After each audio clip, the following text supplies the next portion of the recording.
Judges 10 through 12. 6 different judges are mentioned in our chapters, 5 basically in passing.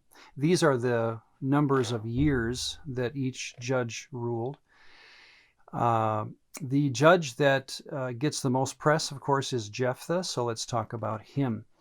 The setting of Jephthah's ministry is very important. In fact, it's right after Jair, right here, dies, that this verse is mentioned. This is in Judges 10:6. Now that you know what to listen for, I think you'll catch this, the importance of the verse. Then, that is the death of Jair, the children of Israel again did evil in the sight of the Lord and served the Baals and the Ashtoreths, the gods of Syria, the gods of Sidon, the gods of Moab, the gods of the people of Ammon, and the gods of the Philistines. And they forsook Yahweh and did not serve him. So the text couldn't be more clear. Besides giving up many of the laws of Leviticus and such, the people of Israel had completely abandoned Yahweh worship at this point. That's why the story of Jephthah becomes so important. Well, who is Jephthah? He's never called by God actually in the story. What happens is the people of Gilead are living over here in the Transjordan. That's on the eastern side of the Jordan River. We're in the south part now of Israel. This is the Dead Sea here. And Gilead, that's a regional name, is the tribes of Gad and Reuben. So they're Israelites, and they call on this guy named Jephthah. He's, like I say, a ruffian or a bandit. He's the son of a prostitute. He has no home life, really. And the people of Gilead want him to lead a resistance. And what better man to do that than a bandit, right? To lead a resistance against the country, the people of Ammon. They are pushing west. They want to claim the land that they say is theirs from time past.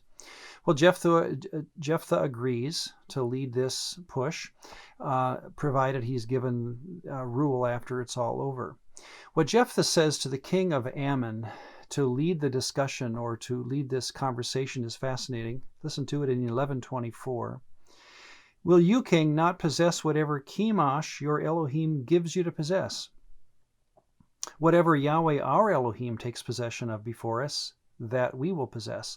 In other words, what Jephthah says is, let's think about how divine patronage works, king. You have the land that Chemosh, your God, gives you. We have the land that Yahweh, our God, gives you. Why do we have to go to war over this? Well, Ammon doesn't buy it. They presume to start the war, and Jephthah knows he needs to move into this conflict. He's going into this war, and he makes this famous vow to Yahweh, and he says, if you help me win, whatever or whoever comes out first to meet me of the gate of my house when I return home, I will sacrifice a burnt offering. I will burn that as a burnt offering to you. Now, he probably expected a chicken or a goat because that would include the outer gate of his estate. Well, of course, he wins the war, and who else that would come out is his daughter, his only child. And the text says he did sacrifice her, apparently. Really, obviously that was a bad thing to do, a wrong thing to do, a wicked thing even. Back in Leviticus 5, verses 4 through 6, that was one of the things that you could sacrifice for. You could say, I'm sorry to God, and don't compound the problem, as in this story, by killing someone who's innocent. So it's a sad moment in the history of Israel when Jephthah does this. Well, the war is over. The Israelites win. What happens is the tribe of Ephraim, they're over here on the western side of the Jordan. They're jealous because whenever you win a war, you get the spoils, right? And so they come over here and they say, wait a second, why didn't you call us to help you win this war? The next sad thing that happens in the life of Jephthah is that he leads a uprising that basically ends up in a civil war. And he chases, the army on this side chases the Ephraimites back to their home territory. As they cross the Jordan River, you have that Another famous story of, well, you can't tell the difference between an Ephraimite and a Gadite or a Reubenite by how they dress. The one thing that the military commander knew, or the commanders knew what they could do, is they had them say the word shibboleth. On this side of the Jordan, just a regional dialect, shibboleth just means flowing, as in a stream or the heads of grain in the wind. And you would use a SH sound on this side of the Jordan. Over here, they just use the S sound, sibboleth. So that regional dialectical difference gave the Ephraimites away, and that day 42,000 of them died in this civil war.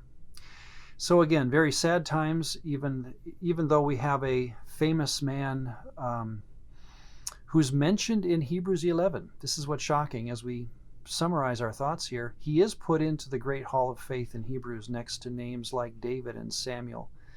Why would that be? Well, my closing thought would be this, and it's just my guess, but think of again where we were.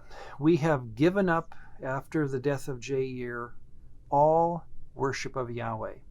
Then we hear a man say, will we not possess whatever Yahweh our Elohim gives us to possess? That's the only time in the entire book of Judges that the phrase Yahweh our Elohim is ever used. Just my hunch that Jephthah is enough of a Yahwist, besides all of his imperfections. He's enough of a Yahwist to call the people to do the one thing they were told to do so long ago, and that is believe that God would give them their land. And I think that's the one thing that kind of trickles through the rest of the story of Scripture, and that's why he's mentioned in Hebrews 11.